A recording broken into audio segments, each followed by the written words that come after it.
अभिमान हो गया।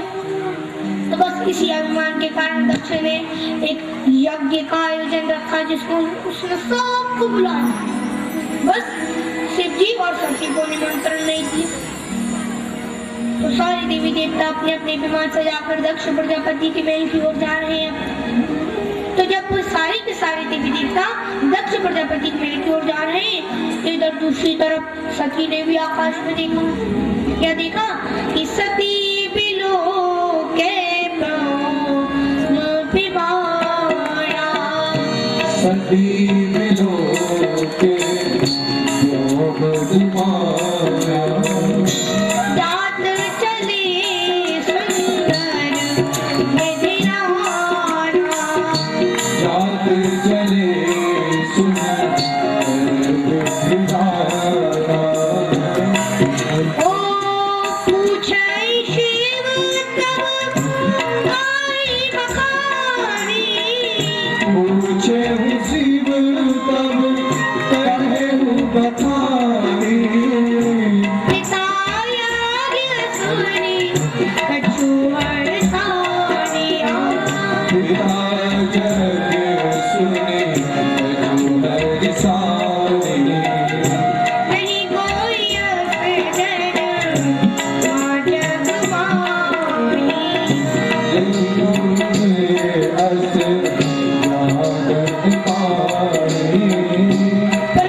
सती ने पूछा, सती भी लोगे व्योम विमाना।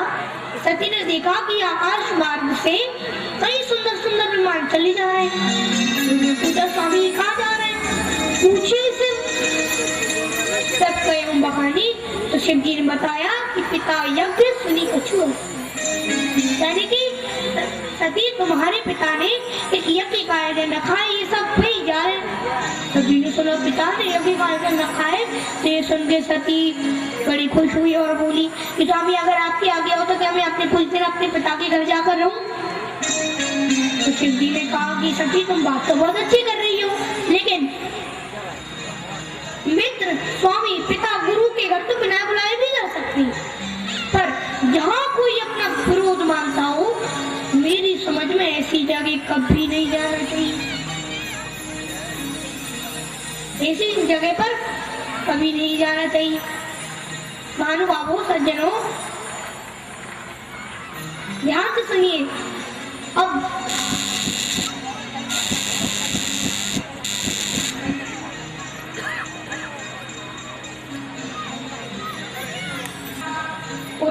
सती को उन्होंने बहुत समझाया, लेकिन भोले बाबा के लाख समझाने के बाद भी जब सती को उनकी बात समझ में ना आई तो शिव जी ने, जो कि सज्जन आप जानती हो सती चतुर्भाग की चतुर्पीठी, वो किसकी सुनेगी? वो शिव जी की नहीं सुन रही। तो फिर भोले बाबा ने क्या किया? भोले बाबा ने अपने कुछ मुख्य गणों के साथ करके उनको विवाह कर दिया, और ऐसे वैसे विदा नहीं किया। सती के सारे कपड़े लगते उसी के साथ भेजी। क्यों भेजती? क्योंकि वो पहले से ही जानते थे कि अब भैया सती को वापस तो आना नहीं है, तो इनके कपड़े लत्तों का मैं क्या करूँगा? बस ऐसे ही सोच कर बोले बाबा सारे कपड़े लत्ते उसके सती के साथ ही और ये अब चलकर देखते हैं कि सती जब पिता के घर पहुंचती है तो उस समय कैसा माहौल बनता है, कैसी स्थिति बनती है। घर पहुंची, पिता भवन जब गई भवानी तो दक्ष के डर के मारे किसी ने भी उनका स्वागत नहीं किया, केवल माता ही उनके प्रेम से पूर्वक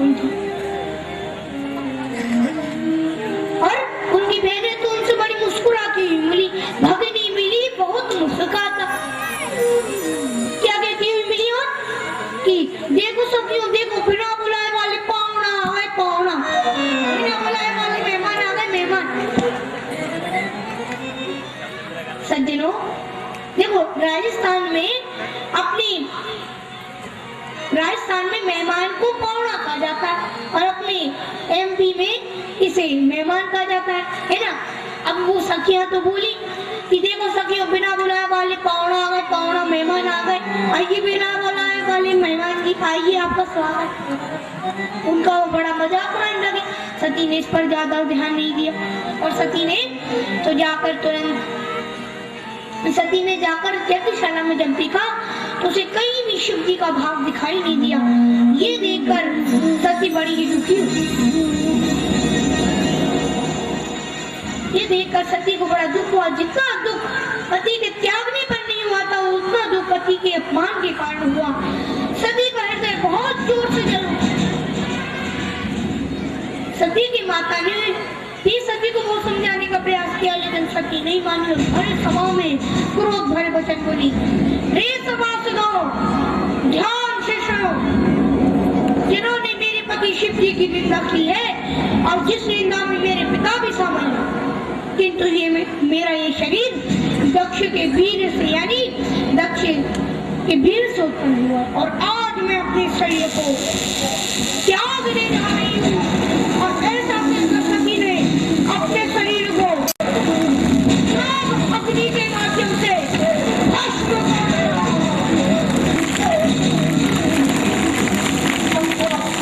और जैसे ही सती ने अपने शरीर को भस्म किया ना, चारों ओर हाहाकार। सती की मरण सुनकर बड़ों ने यज्ञ को प्रतीक बदलने जाकर रघु ऋषि सभी ऋषियों को यथोचित दंड दिया। और दक्ष की तो वही गति हुई जो कि आजकल के शत्रुओं की हुआ। वही जगत विधि दक्ष गति तो हुई, जगत संभव भगवान की। और सभी लोग ध्यान से कथा को सुने।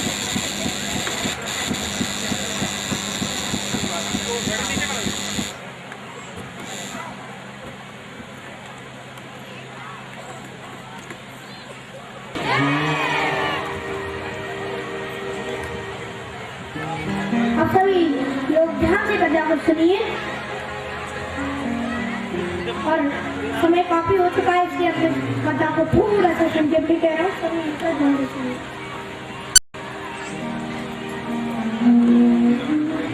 इस प्रकार अब महान बाबू सज्जनों, अब इस प्रकार जब सती ने जैसे ही अपने प्राण त्यागे तो चारों ओर हाहाकार मच गया। और फिर दक्ष की तो वही गति हुई जो कि आजकल की शुद्ध हुई हो। इस कथा को सारा संसार जानता है, इसलिए तुलसीदास जी ने इस कथा को संक्षेप में कहा है। और ये कहा है कि सती मरत हरिसन वर मांगा, जन्म जन्म से पद अनुवाद। उन्होंने वरदान मांगा है कि हे प्रभु, मेरा जन्म जन्म तक केवल शिव जी के चरणों से ही प्रेम बना रहे। और इसी कारण से और सती का अगला जन्म हिमालय जी के यहाँ जाकर पार्वती के रूप में। और जब से उमा जी हिमालय के यहाँ जन्मी है, तभी से वहाँ पर सारी रिद्धि सिद्धि संपत्तियां छा गई है।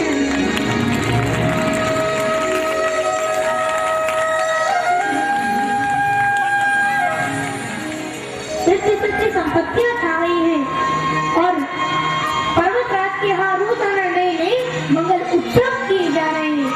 चारों आनंद ही आनंद छा गया है। अब नारद जी का भी इस दिन मन कर कि क्यों न मैं भी साक्षात माता भवानी के बाल रूप के दर्शन करूं। बस ये सोचकर नारद जी दर्शन करने चल दी। अब नारद जी दर्शन करने आए तो हिमालय ने उनका बड़ा भव्य स्वागत किया और नारद जी की इच्छा अनुसार उन्होंने अपनी पुत्री पार्वती को भी बुला लिया और उनके दर्शन कराए नारद जी को। फिर नारद जी से हिमालय ने कहा, हाथ जोड़ते हुए प्रार्थना करते हुए कि हे नारद जी, आप त्रिकालज्ञ के हैं, सर्वज्ञ हैं, कृपया कर मेरी पुत्री के गुण दोष बताने की आप कृपा करें, कृपा कीजिए। तो ये सुनकर कि आप मेरी पुत्री के गुण दोष बताने की कृपा कीजिए। नारद जी तुरंत बोले, क्या बोली? वो बोली कि अरे आपकी कन्या तो सब गुणों की खान है, सब गुणों की खान है। खान सुंदर सहज सुशील सयानी, सुंदर सहज सुशील सयानी, नामवांबिका भवानी,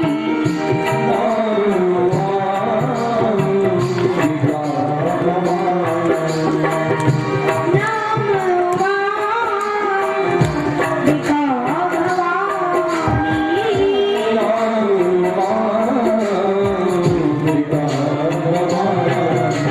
योगी जटिल अकाम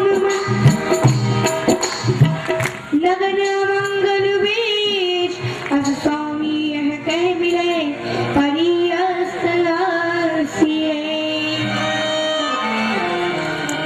उन्होंने कहा कि हे हिमालय राज, आपकी पुत्री तो सब गुणों की खान है। अरे ये तो सुहासी, सुंदर, सहज, सुशील, सियानी यानी समझदार है, जिसे लोग उमा, अंबिका और भवानी के नाम से जानते हैं। संसार की सभी स्त्रियां इनके नाम का स्मरण करके अपने पति के धर्म का पालन करेंगी। ये सदा ही अपने पति को प्यारी होगी, इस सारे संसार में बड़ी पूजनीय होगी। फिर बोले, आप पर्वतराज अपनी पुत्री की अब जो अस स्वामी यह मिले परियसिरे। यानी कि गुणहीन, मानहीन, माता पिता की उदासीन, योगी, चित्तकारी, नंगा, सब को पिटने वाला, कुलहीन ऐसा पति इसको मिलेगा। इसके हाथ में ऐसी रेखा बनी हुई है, इसके बागी में, इसके ललाट पर यही लिखा हुआ है। इतना सुनते ही पर्वतराज और मेरा घबरा गए, दुखी हो गए, सोचने लगे अब क्या होगा। उन्होंने सोचा नारद जी की वचन तो झूठी हो नहीं सकती, तो उन्होंने कहा कि ये नारद जी, इसका कोई ना कोई उपाय भी होगा, कृपया कर उपाय बताइए। तो नारद जी बोले, इसका कोई उपाय तो नहीं है, क्योंकि इसकी ललाट पर जो लिखा है उसे कोई नहीं मिटा सकता, बर तो इन्हें ऐसे ही मिलेगा। पर एक उपाय है कि जय जय बर के दोष बखाने ते सब जिम्मे पे नुमाने। जो मैंने बर में दोष बताए वो सब मेरे अनुमान से सिद्धि में भी है, और अगर इनका विवाह सिद्धि से हो जाए तो दोषों को भी लोग गुण के समान ही माने। क्यों? क्योंकि सूर्य, अग्नि और गंगा की तरह समर्थ को कोई कभी दोष नहीं है। समरथ कहू नहीं दोष गुसाई, समरथ कहू दोष गुसाई, रखा भगत सरिती नाई, पाही सरिती नाई। मान बाबू सज्जनों, जैसे कि गंगा जी में शुभ और अशुभ दोनों तरह का जल रहता है, पर उन्हें कोई अपवित्र बताता है क्या? बताता है? नहीं बताता। उसी प्रकार समर्थ को कोई कभी दोष नहीं देता, और शिव जी की आराधना तो वैसे बड़ी कठिन है, पर वे तब करते से बहुत जल्दी देख हो जाते। इसलिए अब आप अपनी पुत्री से कहिए कि जो तप करे कुमारी तुम्हारी, बाबई मैं सकई त्रिपुरारी। तो आपकी कन्या तप करेगी तो निश्चित रूप से त्रिपुरारी होनहार को भी मिटा देंगे और आपकी पुत्री के साथ विवाह करेंगे। ऐसा कहकर भी अब नारद जी तो वहां से चले गए। पर माता मैना ने हिमालय से कहा कि ये स्वामी, आप तो किसी ऐसे पुरुष से मेरी पुत्री का विवाह करवाइएगा जो कि इसके योग्य हो। तब हिमालय ने कहा, हे प्रिय, नारद जी ने जो कहा है वही होगा, इसीलिए अब तुम एक काम करो, अपनी पुत्री के पास जाओ और उससे कहो कि भय जाकर तप करे। से भोले बाबा साक्षात उसे अपनी पत्नी रूप में स्वीकार कर। इसलिए जाकर कहो। लेकिन महानुभावों सज्जनों, अब आप देखिए, यहाँ पर पार्वती मैया के पास जाकर माता मैना उन्हें गोद में उठा लेती, पर उनसे कहती नहीं। कोई माँ अपनी पुत्री से कैसे कह सकती है कि पुत्री तू तब करनी चाहिए, तब करनी चाहिए, नहीं कह सकती। इसलिए सज्जनों, माता मैना से भी कहती नहीं बन रहा। तो पार्वती मैया तो अंतर्यामी साक्षात जगदम्बी की है, वो तो अपनी माता की मन की बात तुरंत जान लेती है, और अपनी माता की मन की बात जानकर वो तुरंत माता मैना से बोली कि हे माँ, कल रात मैंने एक सपना देखा था, उसमें ब्राह्मण मुझे उपदेश दे रहा था, कह रहा था कि नारद जी के वचनों को सत्य मानकर तप करो, क्योंकि तप ही एकमात्र साधन है। तब केवल से ब्रह्मा विष्णु महेश अपने अपने कर्तव्य निभाती, जैसे कि सृष्टि की रचना, सृष्टि का पालन, सृष्टि का संहार ये करके। इसीलिए तुम ब्राह्मण जाकर तप करो। तो इस प्रकार सज्जनों, पार्वती मैया अपने माता पिता की मन की बात जान तथा नारद जी को अपना गुरु मान तप करने चल दी। माता मैना को तप करते जाते देख सभी प्यारे परिजन बड़ी व्याकुल हुई, बड़ी व्याकुल दुखी हुई। उमा घनघोर जंगल में तप करने चल दी। अब उनका कठोर तप तो देखो जरा, कि 1000 वर्ष तक तो पार्वती मैया ने फल और कंदूल फल खाया। फिर उन्होंने 100 वर्ष साग खाकर, कुछ दिन तो उन्होंने जल और वायु का ही भोजन किया। फिर बाद में 3000 वर्ष तक उन्होंने बेलपत्र खाया, जो कि सूखकर पृथ्वी पर गिर जाती है, उन्हीं को खाया। तब से पार्वती मैया का एक और नाम पड़ा, अपर्णा। अब महानुभावों सज्जनों, पार्वती मैया ने देखो कितना कठोर तप किया। आजकल की माता मैंने देखा तब नहीं किया उन्होंने। अगर आजकल की माता मैंने कोई छोटा मोटा अगर व्रत ही ले ले, तब तो छोड़ो, व्रत ही ले ले, तो पूरे घर को अपने सिर पे चढ़ा ली। दिन भर कहती भूखी रहती, आज मेरा व्रत है, आज मेरा व्रत है, आज मुझे कोई गुस्सा मत दिलाना, आज मेरा व्रत है। दिन भर कहती भूखी रहती। अरे माताओं, ऐसे तप से क्या लाभ, ऐसे व्रत से क्या लाभ? कि अरे इसमें क्रोध करना पड़े, अरे इससे अच्छा तो आप क्रोध ना करने का ही व्रत ले लो, इससे तो कोई फलदा ही, इससे तो कोई अच्छा है।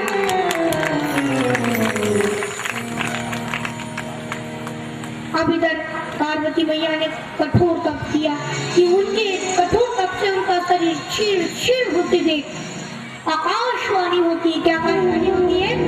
देखिए आकाशवाणी होती है कि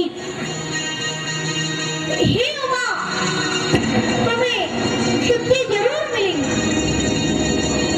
भयो मनोरथ सुबह तब सुनी गिरिराज कुमार पानी विषय कले तब अब मिल रहेंगे पुराण। तुम्हें शक्ति जरूर मिलेगी, पर अब तुम ब्रह्मवाणी को सुनो। अगर तुम्हारे पिताजी तुम्हें बुलाने आवे तो तुम घर चली जाओ, और अगर सप्तऋषि मिले तो इस वाणी को तो तुम बिल्कुल ठीक समझना, बिल्कुल ही करेक्ट समझना। अब इस प्रकार इधर पार्वती मैया तो और तप करने लगी, लेकिन इधर अब दूसरी तरफ अब हम देखते देखते भोले बाबा शंकर भगवान की तरफ देखते, उनका भी क्या हाल है। देखो सज्जनों, जब से हमारे पति को त्यागा है, तब से ही उनके मन में बड़ा बैराग उत्पन्न है। अब वे सदा केवल और केवल राम जी के नाम का ही जाप करते हैं, और राम जी के नाम का ही वे जाप करते रहते हैं। और अगर कहीं पर राम जी की कथा चल रही होती है तो भेष बदल की कथा सुन ली जाती, और कथा नहीं चल रही होती जहाँ पे, वहां पर वो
एक दिन ऐसा आएगा धन दौलत और माल खजाना यही पड़ा रह जाएगा, यही पड़ा रह जाएगा, यही पड़ा रह जाएगा।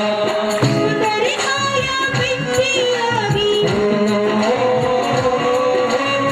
सुंदर काया मिट्टी होगी, सुंदर काया मिट्टी होगी। चर्चा होगी गली गली, हम नाम के हीरे मोती, राम नाम के हीरे मोती शहर गाँव गली गली। ले लो कोई राम का प्यारा छोटा गाँव। राम नाम के हीरे मोती।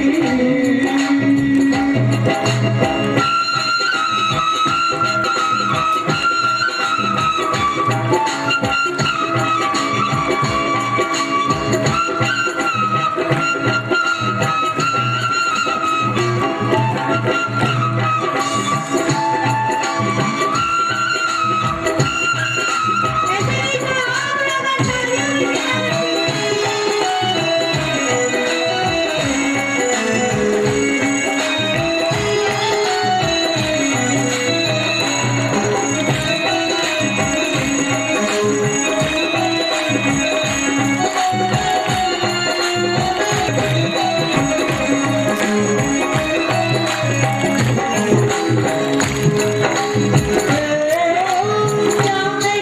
तू मेरा मेरी, है तो तेरा मुकाम नहीं, यह तो तेरा मुकाम नहीं, यह तो तेरा मुकाम नहीं।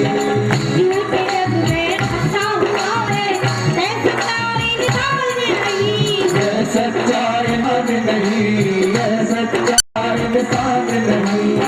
क्या मेरा काम लगा है, जग का मेरा तो मिलता है, जग का मेरा तो दिलता है। अंत में होगी चला चली, राम नाम की हीरे मोती, राम नाम के हीरे मोती शहर गाँव गली गली। ले कोई रानी का प्यारा छोटा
शिव जी राम नाम रूपी मोती मानो बखेर है और राम नाम का स्मरण करती जब शिव जी को इतना व्याकुल प्रभु श्री राम ने देखा तो प्रभु श्री राम उन्हें समझाने के लिए कहती, बहुविधि राम से वही समझावा, पार्वती कर जन्म सुनावा।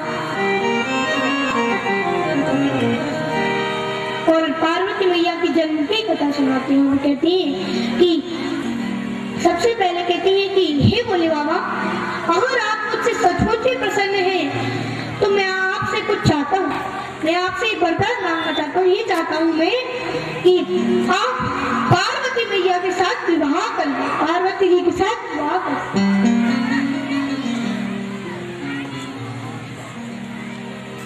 इतना सुनते भोले बाबा बोली, अरे ये तो उचित नहीं है कि तू आपकी आज्ञा सुधारी, क्योंकि माता पिता गुरु प्रभु की वाणी बिनहि विचार करही शुभ जानी। माता पिता गुरु की बात तो बिना विचारी सोच समझ कर मानने लगे। इस प्रकार भोले बाबा कहते हैं कि आपकी आज्ञा सुधार है, क्योंकि आप तुम्हें माता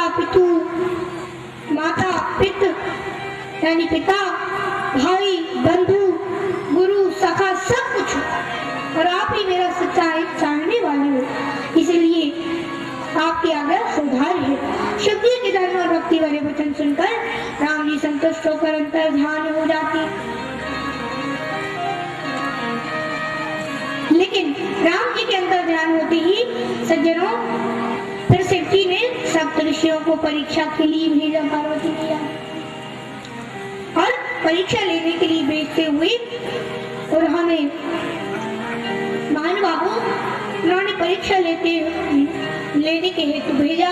और जैसे ही सप्तऋषि पार्वती मैया के पास पहुंची तो उन्होंने क्या देखा, पार्वती मैया एकदम स्थिर एक पैर पे खड़ी होकर ऐसे तपस्या कर रही है जैसे मानो कोई मूर्ति वहां तपस्या कर रही है। और सप्तऋषियों ने उनसे तुमने पूछा, हे पार्वती, तुम इतनी कठोर तपस्या क्यों कर रही हो, किसके लिए कर रही हो, क्या चाहती हो, किसका जाप करती हो, हमें सारी बात सच बताना। पार्वती मैया बोली, मुझे कहते हुए बेहोश ला जाती, पर मैं अपने गुरु नारद जी के वचनों को सत्य मानकर मैं शिव जी को पति रूप में प्राप्त करने हेतु, और देखो उन्होंने पहले कह दिया कि हे मुनिवर आप लोग मुझ पर हंसोगे, मैं तब करके शिव जी को पति रूप में पाना चाहती हूँ। और इतना सुनते ही तो सप्तऋषि सचमुच ही हंस पड़े। सुनत वचन बेहसे ऋषि किन संभव तब दे, नारद करो ते सुनी कयो बस किस गे। और जैसे ही सप्तऋषियों ने सुना तो वो हंसने लगे और बोले कि हे पार्वती, तुम्हारा शरीर पर्वत से उत्पन्न हुआ है ना, इसलिए तो आप अभी तो तुम्हारी बुद्धि भी पर्वत जैसी हो गई। अरे भला कभी नारद जी की वचनों को मानकर आज तक किसी को घर बसाया क्या? जो नर नारी नारद जी का कहना मानते वो अवश्य एक दिन गरबा छोड़कर भिखारी हो जाती।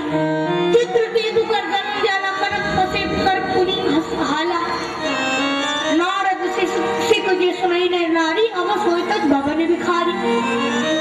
जो भी नारद जी के वचन मानते वो एक दिन गरबा छोड़कर भिखारी हो जाती।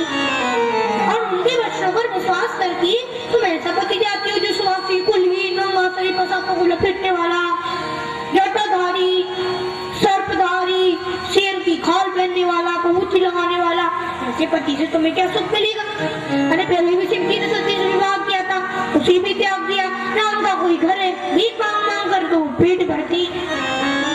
इसलिए तुम एक काम करो, हमारा कहना मानो, शिव जी को छोड़ो और ऐसे पति को चुनो जो कि वैकुंठ पति हो, लक्ष्मीपति हो। कैसा? अब ये तो सुनती पार्वती मैया भी जोर जोर से हंसने लगी और बोली, आप सत्य कहते हो, मेरा शरीर पर्वत से उत्पन्न हुआ है, इसलिए अब मेरा ये हट भी पर्वत की तरह ही अटल है। क्योंकि मैंने अपने गुरु के वचनों पर विश्वास किया है, और जिसको भी गुरु के वचनों पर विश्वास नहीं होता उसे अच्छे भले में छोड़ो, सपने में भी कभी सुख की प्राप्ति नहीं हो सकती। और मैंने नारद जी को अपना गुरु मानकर मैंने उनके वचनों को भी पालन कर रही हूँ। नारद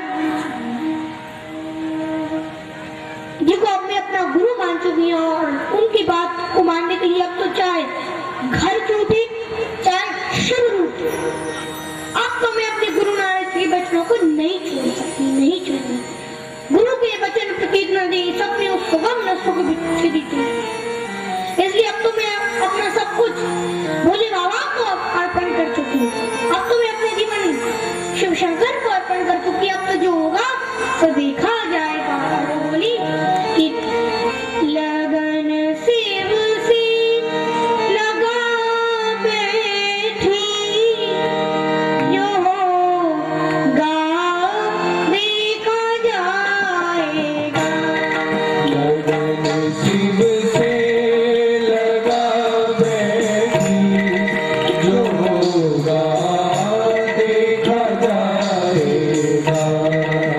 उन्हें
बोलिए बाल संत महाराज की बोलो शंकर भगवान की जय।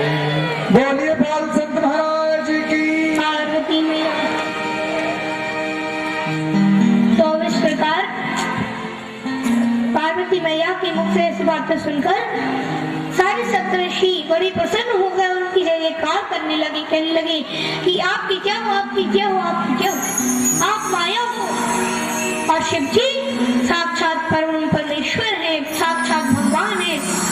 और ऐसा कहकर सप्तऋषि हिमालय के पास गए और हिमालय ने सप्तऋषियों के कहने पर पार्वती मैया को घर ले आए। और फिर उसके बाद सप्तऋषि शिव जी के पास गए, शिव जी को उन्होंने पूरी बात बताई। शिव जी पूरी बात सुन के बड़े खुश हो गए, बड़े मग्न हो गए। भई मगन शिव सुनत सनेहा, हर्ष सप्तऋषि गबनेगी। और शिव जी बड़े प्रसन्न हो गए और प्रसन्न पूर्वक राम नाम को स्मरण करने लगे, जिससे उनकी वही अखंड समाधि लग गई। अब प्यारी तारीफ बताओ, जब शिव जी की समाधि लग गई तो दूसरी तरफ तभी एक घटना घटती है कि तारकासुर नाम का एक भयंकर दैत्य होता है, एक भयंकर राक्षस होता है जिसका बल प्रताप बड़ा तेज है, जिसने अपनी शक्ति से सभी लोगों को अपने वश में कर रखा और उसने ब्रह्मा जी से वरदान मांग रखा है कि कोई और नहीं उसे मार सकता, केवल शिव जी के पुत्र के द्वारा ही वो मारा जा सकता है। बस इसी ही वरदान के कारण उसे कोई मार नहीं पा रहा। जब उसे कोई भी मार नहीं पा रहा तो मानव बताओ तब देवता उसके आतंक से परेशान होकर ब्रह्मा जी के पास जाती। ब्रह्मा जी बोले कि मैं भी तुम्हारी सहायता नहीं कर सकता क्योंकि उसे वरदान है कि वो केवल शिव जी के पुत्र के द्वारा मारा जाएगा, पर एक उपाय है। माँ भवानी ने हिमालय के यहाँ जन्म ले लिया, शिव जी को पति में प्राप्त करने हेतु उन्होंने तपस्या कर लिया।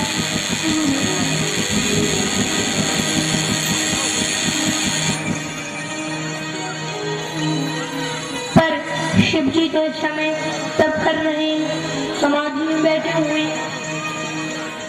तो अब हमें क्या करना चाहिए? तो ब्रह्मा जी बोले कि एक काम करो, आप तुम सब कामदेव के पास जाओ, कामदेव से कहो कि वे शिव जी के समाधि को भंग करें, वो अपनी माया दिखाए, जिससे कामदेव की माया से शिव जी के मन में जिससे काम उत्पन्न हो जाए, उनके मन में क्षोभ हो और उनकी समाधि टूट जाए, तब हम जाकर शिव जी को विवाह के लिए राजी कर लेंगे। तो सब लोगों ने ब्रह्मा जी के कहने पर ये बात कामदेव से कही कि कामदेव तो वैसा कर। कामदेव ये कहकर सबसे चलता बना वो कहने लगा कि मैं तुम्हारा कार्य तो जरूर करूंगा, क्योंकि वेदों में दूसरों के धर्म कार्य को परम धर्म बताया गया। अब सभी ध्यान से सुनिए। अब जैसे ही कामदेव चल दिया तो अब उसने सोचा मन ही मन में कि शक्ति के संग विरोध करने से मेरा मरण तो निश्चित। और उसने सोचा अगर मैं खाली हाथ जाऊंगा, वापिस जाऊंगा तो फिर अच्छा नहीं होगा, इसलिए उसने अपना मरण निश्चय जानकर शिव जी की समाधि भंग करने की कोशिश प्रारंभ कर ली। पहले तो उसने सबको अपने वश में कर लिया, हर मनुष्य को, हर व्यक्ति को अपने वश में कर लिया उसने। फिर उसने बस ऋतुराज बसंत को उत्पन्न कर दिया। नए नए वृक्ष लगने लगे, बावड़ी कोई नदी तालाब सजने लगे, अप्सराएं नाचगान करने लगी, ऐसा सुंदर वातावरण हो। पर फिर भी शिव जी की समाधि क्या करता? तो फिर कामदेव ने अपनी पूरी माया के साथ शिव जी की समाधि तोड़ने की पूरी कोशिश की, लेकिन जब वो फिर भी शिव जी की समाधि न तोड़ सका तो फिर अंत में शिव जी से जब वो शिव जी की समाधि भंग न कर सका तो उसे क्रोध आया। तो उसने क्या किया? 5 विशाल जहरीले बाण मांगा और उन बाणों को उसने शिव जी के ऊपर छोड़ दिया। और वो बाण जैसे ही शिव जी के हृदय में लगे तो उनकी समाधि खुल गई और शिव जी की समाधि खुलते ही और इधर शिव जी ने आम के पेड़ के पत्तों के पीछे कामदेव को छुपा बैठा देखा तो उनके क्रोध का पारा पार न रहा। उसी क्षण बोले उन्होंने अपना तीसरा नेत्र खोल दिया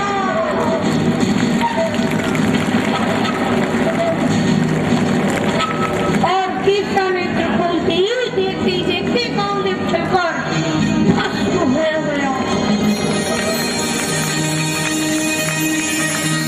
और जैसे ही कामदेव जलकर भस्म हुआ मच गया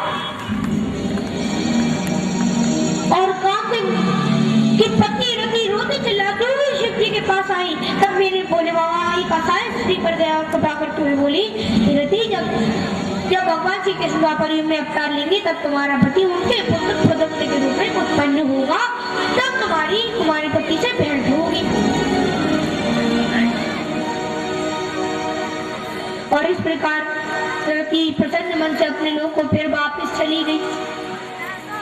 तो इधर जब वो अपने लोग को वापस चली गई तो महानुभावों श्रोताओं, अब इधर दूसरी तरफ सारे देवी देवता शिव जी के पास आए और उनकी स्तुति करने लगे। फिर उनसे प्रार्थना करते हुए सभी बोले कि माँ भवानी ने हिमालय की हाँ जन्म ले लिया है, उन्होंने आपको पाने तो तब भी किया, कृपया कर अब आप हमारी बात मानते हुए पार्वती मैया से विवाह कर लीजिए। तो फिर थोड़ी देर सोचने के बाद शक्ति ने कहा ठीक है, ऐसा ही होगा। और ऐसा समझ सभी देवता से आकाश से पुष्पों की वर्षा करने लगे।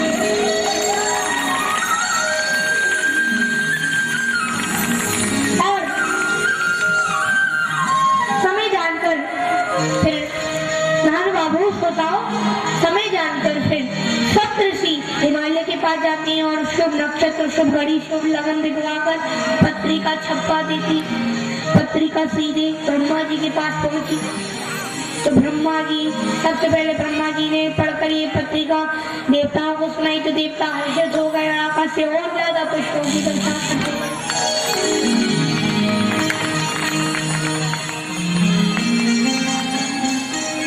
और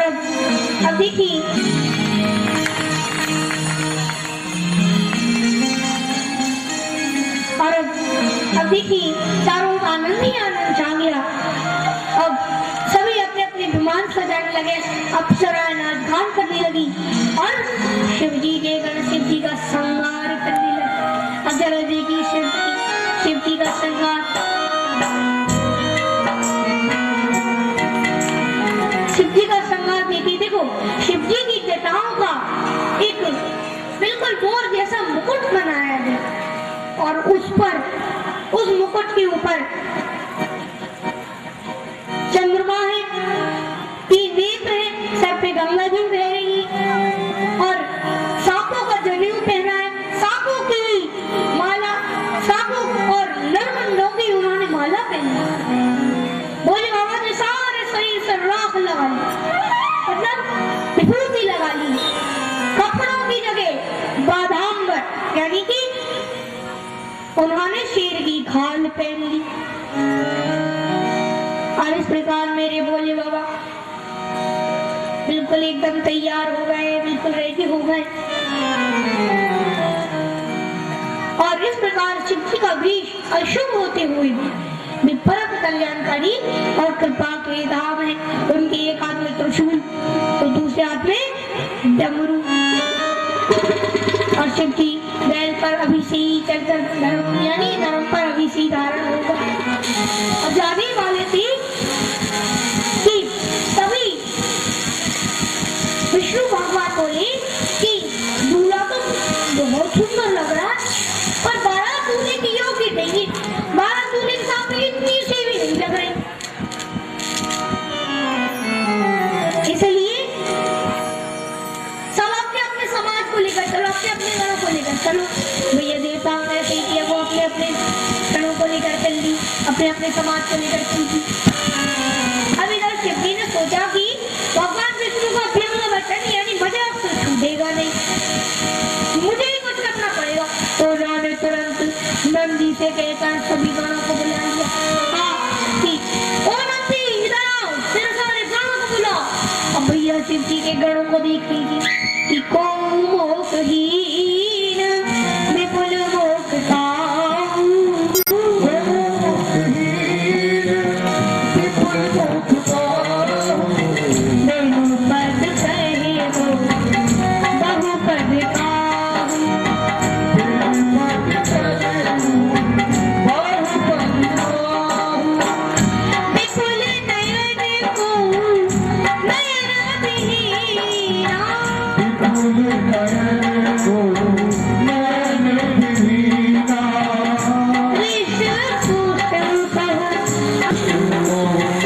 Happy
तो भैया हाथ ही नहीं। तो कोई के देखते ना इसे हाथ की पूरे तरह हाथ ही हाथ कि भैया कोई के तो पैर नहीं, तो कोई के भैया इतने सारे पैर हैं कि पैर पैर के बल लुढ़कता हुआ चला जाए। कोई कितने सारे पैर, तो भैया कोई तो बहुत मोटा ताजा, तो कोई सफाई दुबला पतला, बहुत प्रकार की भूत पलित के साथ की जमाते हैं। शिव जी के इन गणों का वर्णन नहीं किया जा सकता। और महान बाबू शिव जी के इन गणों, शिव जी अपने गणों को लेकर चल देते हैं। अब रास्ते में देखिए संजनों, कहने का मतलब जैसा दूल्हा वैसी बारात, जैसे दूल्हा तक बनी बारात, तो कुछ कौतुक विमद हो ही भवे जाता। जैसा दूल्हा वैसी बारात, और रास्ते में सारे गण नाच गाना कर रहे हैं और हिमालय की ओर जा रहे हैं, और सभी गण नाचते गाते हुए जा रहे हैं। हाँ देखो देखो देखो देखो हिमाचल नगर में शंभू दूल्हा बने जा रहा है, शंभू दूल्हा बने जा रहा है, शंभू दूल्हा बने जा रहा है, शंभू दूल्हा बने जा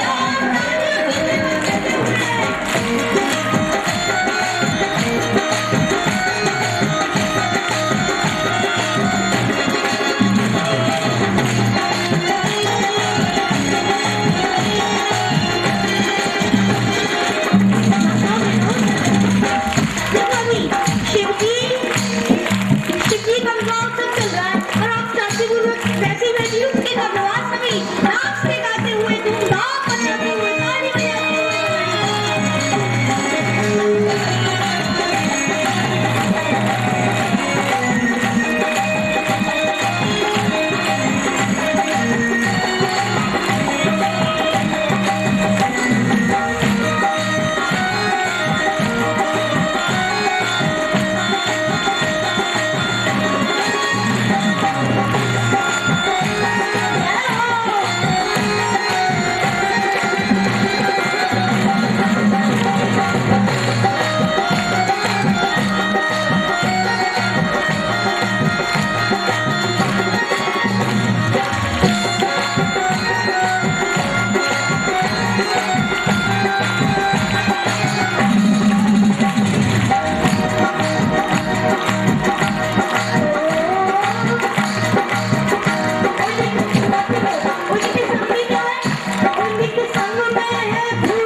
श्रोताओं सज्जनों,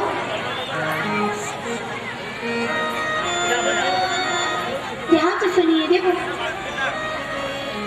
अब रास्ते में नाचते गाते हुए सारे गण के साथ भगवान भोलेनाथ हिमालय के उद्यान है। उस तरफ हिमालय आज दिन बहुत सुंदर व्यवस्था की। पूरे हिमालय नगरी को बड़ी एक सुंदर दुल्हन की तरह सजवाया और जैसे ही सज्जनों, जैसे ही बारात के आने की के गणों को देखा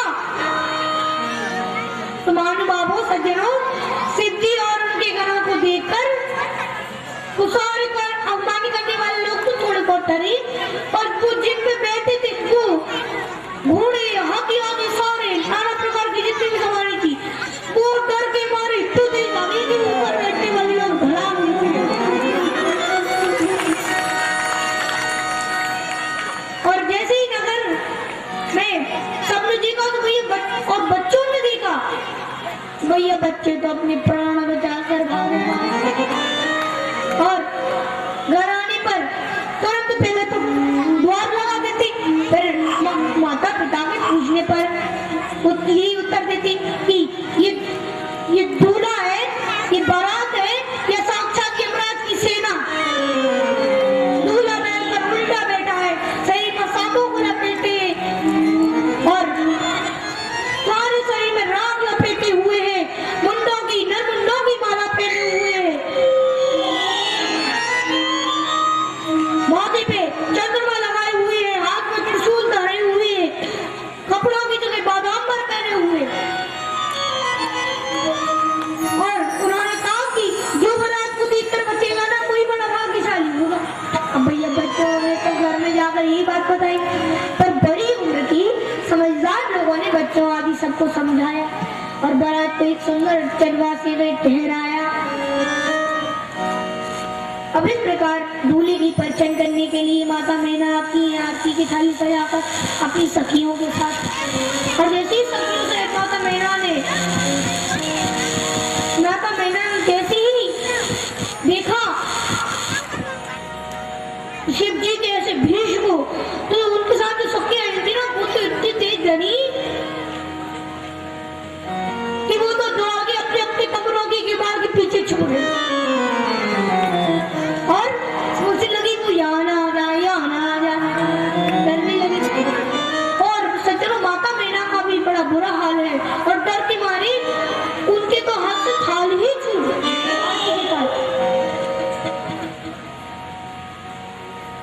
और वो तुरंत अपनी पुत्री के पास वापस जाती है, वापस गई और अपनी पुत्री को गोद में उठाया, अपनी गोद में बिठाया और कहा, विधाता को पूछते हुए बोली कि अरे वो विधाता, ये तूने आज क्या कर दिया? अरे जो फल कल वृक्ष में लगने के लायक है वो आज बबूल के पेड़ में लग रहा, ये तूने क्या कर दिया?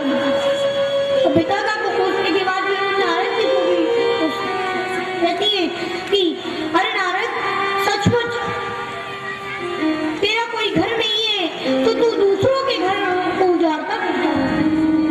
अरे हमने तेरा क्या बिगाड़ा जो तूने हमारा बसा बसाया घर उजाड़ दिया? नारद, तूने ये क्या कर दिया? और उसी समय वहां पर सप्तऋषि आ जाते हैं नारद जी के साथ। तो फिर सप्तऋषि नारद जी ये सब माता मैना और हिमालय राजा जी सबको समझाती कहती, हे माता मैना, आपकी ये जो पुत्री है ना, जिसे आप अपनी पुत्री समझकर आप उसे पाल पोस कर बड़ा किया है, ये आपकी पुत्री कोई और नहीं, साक्षात जगदम्बिके भवानी है, भवानी है। और जिनसे आप अपनी पुत्री को विवाह नहीं करवाना चाहती वो कोई और नहीं बल्कि साक्षात त्रिपुरारी भोले बाबा है, साक्षात भगवान भोलेनाथ है। इतना सुनते ही तो माता मैना अपनी पुत्री पार्वती के चरणों में बार-बार गिरने लगी। फिर उन्होंने शिव जी के चरणों में भी गिरी, शिव जी के भी क्षमा मांगा और इस प्रकार आगे नगर में जैसे ही अच्छे आनंद का वर्णन नहीं किया जा सकता। नदी पूरे नगर में जैसे ही बात फैली तो भैया नगर के अब तो अच्छे आनंद को वर्णन ही नहीं किया जा सकता। अब तो वहां पर भांति भांति की रसोइयां बनने लगी। और आप सोचिए, जिस घर में साक्षात अन्नपूर्णा माता ने जन्म लिया हो, वहां की भोजन सामग्री का भी कौन वर्णन कर सकता है। तो सखियां भोजन कराती हुई, गीत गाती हुई, बारातियों को गालियां दे रही है गीत गाती हुई। और इस प्रकार अब दूसरी तरफ कुछ देवी देवता भगवान भोलेनाथ को लग्न मंडप में ले जाती है और कुछ सखियां पार्वती मैया को भी लग्न मंडप में ले आती। विवाह की जो रीति, उसी रीति रिवाज से ब्राह्मणों ने विधि पूर्वक यज्ञ हवन करवाया है और विवाह करवाया है। और सज्जनों, विवाह कार्य के अंत में शिव जी के पाणी के संस्कार के रूप में हिमालय राज ने अपनी पुत्री पार्वती का हाथ पकड़कर उन्होंने शिव जी के हाथ पर रख दिया, यानी उसको सौंप दिया। इस प्रकार पार्वती मैया और शिव जी के पानी के संस्कार को देखकर सभी देवता बड़े प्रसन्न हुए और आकाश से पुष्पों की बरसात करने लगे। और इस प्रकार भोले बाबा का विवाह पूर्ण हुआ। बोले भगवान भोलेनाथ की, बोले पार्वती मैया की, बोले गौरी शंकर भगवान की। तो इस प्रकार पार्वती मैया अपनी पुत्री को नारी धर्म के विषय में बताने लगी कि पुत्री, तुम सदा अपने पति के धर्म, अपने पति की बात मानना, कभी भी उसकी बात, उनकी बात का निरादर मत करना। और नारी धर्म के विषय में बताते हुए माता मैना बड़ी व्याकुल हो गई, अपनी पुत्री को विदाई के समय में अपने गले से लगा और बड़ी व्याकुल हो गई। पार्वती मैया अपने सभी सखियों से मिलती, गले मिलती और जब वो अपने सभी सखियों के साथ गले मिलती है तो अब इस प्रकार हाँ चलो पहना बेटा पहना। पहले पार्वती मैया डालेंगे, फिर भोले बाबा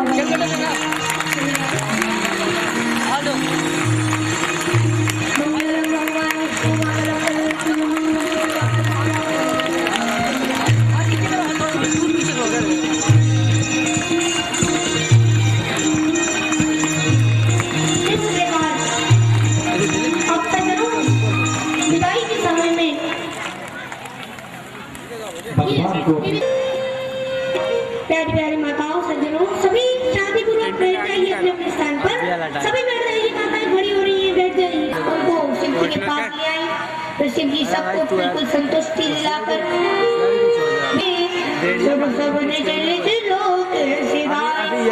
बोले बाबा अपने लोग अपनी तरह से बताए तो सारे अब भोले बाबा कई प्रकार की लीलाएं करने लगे उनके यहाँ पर। कुछ समय बाद 6 मुख वाले स्वामी कार्तिक जी का जन्म हुआ। उन्होंने तारकासुर नामक राक्षस का भी संहार कर दिया।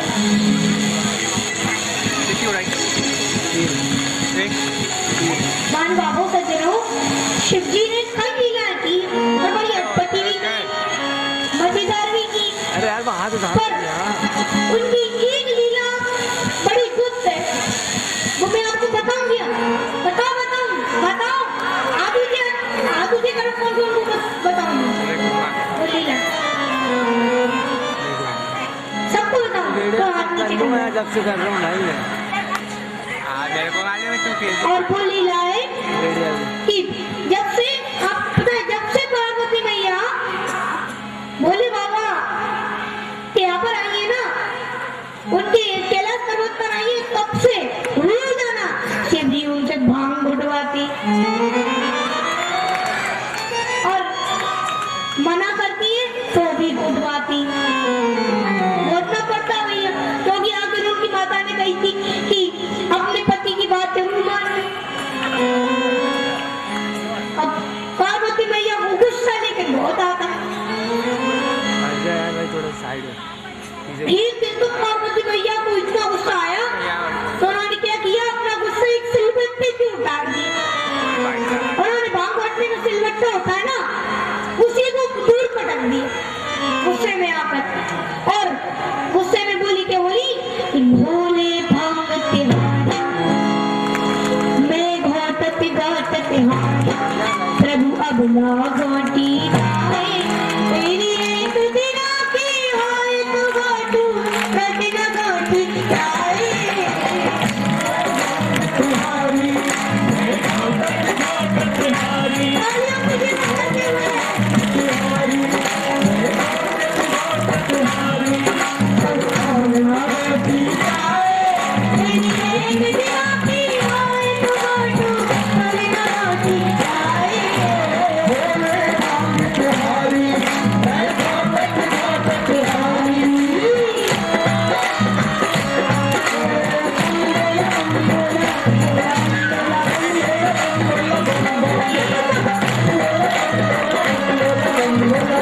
ओए धोती मन धोती जाए अरे गौरा को छोड़ दो फिर स्वामी को छोड़ जाए बोले बिहारी मैं घाटत घाटत हारी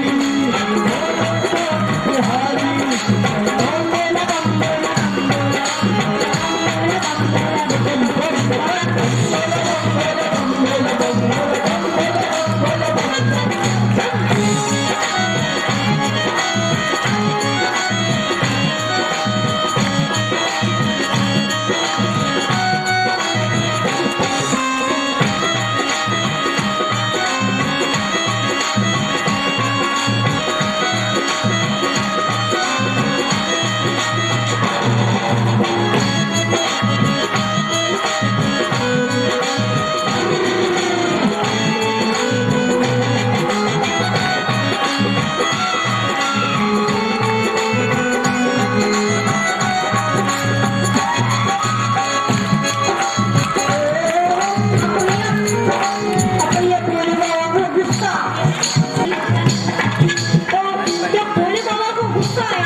शिव शंकर ने भोला अपना भोला एक तरस की झोली निकाली एक काम काम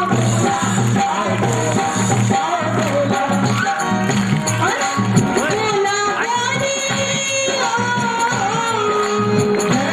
भोला वाली खबर भोला लक्ष्मी आकर भोला बोला देवी आकर बोला लक्ष्मी आकर बोला अरे गौरा को छोड़ दो फिर स्वामी को छोड़ जाए जाए बिहारी मैं घाटत घाटत हारी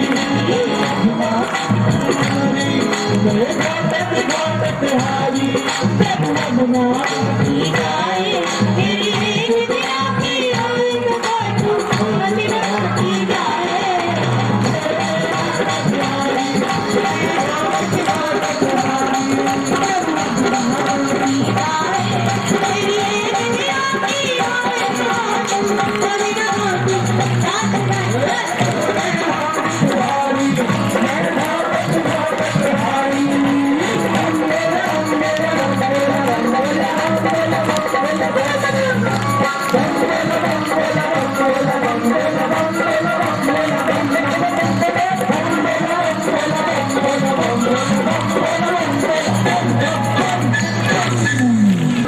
इस प्रकार की भगवान भोलेनाथ ने भी कई क्रियाएं की।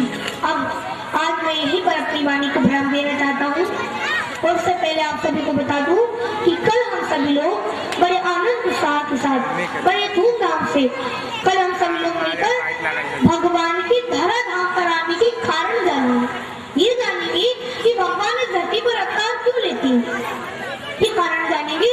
तो कल सभी लोग अधिक से अधिक संख्या में आइएगा और अधिक से अधिक संख्या में आकर कल की कथा का श्रवण कीजिएगा। और भैया आजकल मोबाइल चल गए तो मोबाइल से फोन लगाकर अपने सभी रिश्तेदारों को सभी लोगों को फोन लगाकर क्या कथा चल रही है आ जाओ क्या तो सब और सबको कथा में बुला लीजिए। कल से सभी और भी अधिक संख्या में आइए। मेरा आइडिया से निवेदन है कि मेरी माताओं बहनों की बैठने की अच्छी से अच्छी व्यवस्था होनी चाहिए, क्योंकि मेरी माता मेरी हर कथा में मेरी माता मैंने बहुत अच्छी लगती है मुझे, क्योंकि वो मेरी बात मानती, मैं कहता हूँ तो नाचती भी है और अधिक से अधिक संख्या में भी आती। माताओं की अच्छी से अच्छी व्यवस्था करवाई। सभी आरती लेकर के जाएंगे, प्रसाद लेकर के जाएंगे। सभी आरती और प्रसाद जय राम जय श्री राम इसे श्रवण कर मिट जाती है, इसे श्रवण कर मिट जाती है, इसे श्रवण कर मिट जाती है। इसे श्रवण कर मिट जाती है। जय श्री राम कथा, जय श्री राम कथा, जय श्री राम कथा।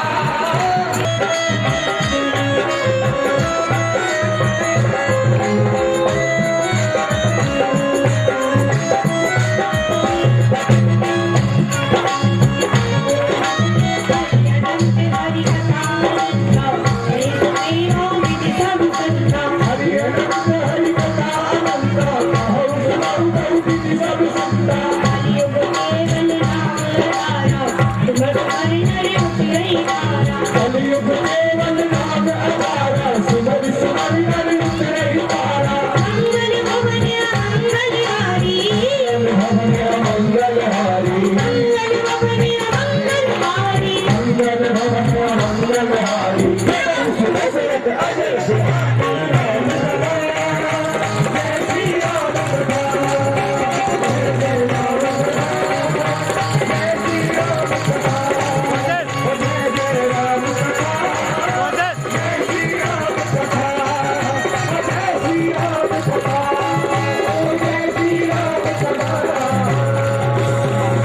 बोलो रामचंद्र भगवान की। क्या मैं आइएगा और अब सभी को हाथ उड़ा कर हाथ उठाइए सभी। कोई नहीं देखो इधर, कहीं माता नहीं उठा रही, कहीं सज्जन नहीं उठा रही, सामने सबको यहाँ सब दिख रहा है। हाथ उड़ा कर सभी जोरदार दिखाना। बोलो रामचंद्र भगवान की। इतने सारे लोग और इतनी कम आवाज आ रही है। हनुमान जी महाराज की, शंकर भगवान की, पार्वती मैया की, माई महारानी की, संत समाज की, पुलिस नगर के सभी देवताओं की, धर्म की, धर्म की, धर्म का, अधर्म का, नारियों में, इज्जत का, आप पार्वती बताए। हर हर महादेव, हर हर महादेव। अपाड़ी कोई राम, सबको जय श्री राम। अभी हेलो आरती होने जा रही है। इसमें उपस्थित इस क्षेत्र के लाडले विधायक माननीय विधवा सारंग जी, हमारे सबके बड़े भाई परम आदरणीय श्री विवेक सारंग जी, श्री गौरी शंकर पचौरी जी, अशोक शर्मा जी एडवोकेट साहब,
सभी पुष्पांजलि के लिए आप पुष्प ले लें।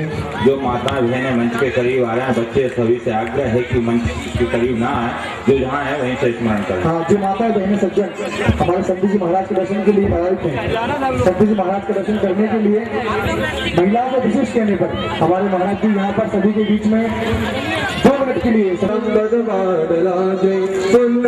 जाति कर वीर रसार पुष्पै प्रवाल तव सेदन मंजरीवी पूजयामि जगदीश्वर में प्रसीद नाना सुगंधि पुष्पाणि तथा कालो भवानि च पुष्पांजलि मया दत्त ग्रहण परमेश्वर सुमन सुगंधि सुमन हित सुमन सुगंधि सुजान पुष्पांजलि अर्पण करे नाथ करो कल्याण। बोलिए श्री रामचंद्र भगवान की। सभी कोई भी मंच के करीब ना आए, सभी लोग अपने अपने आशीर्वाद देना चाहते हैं। कल पुनः हमको 1 बजे ये कथा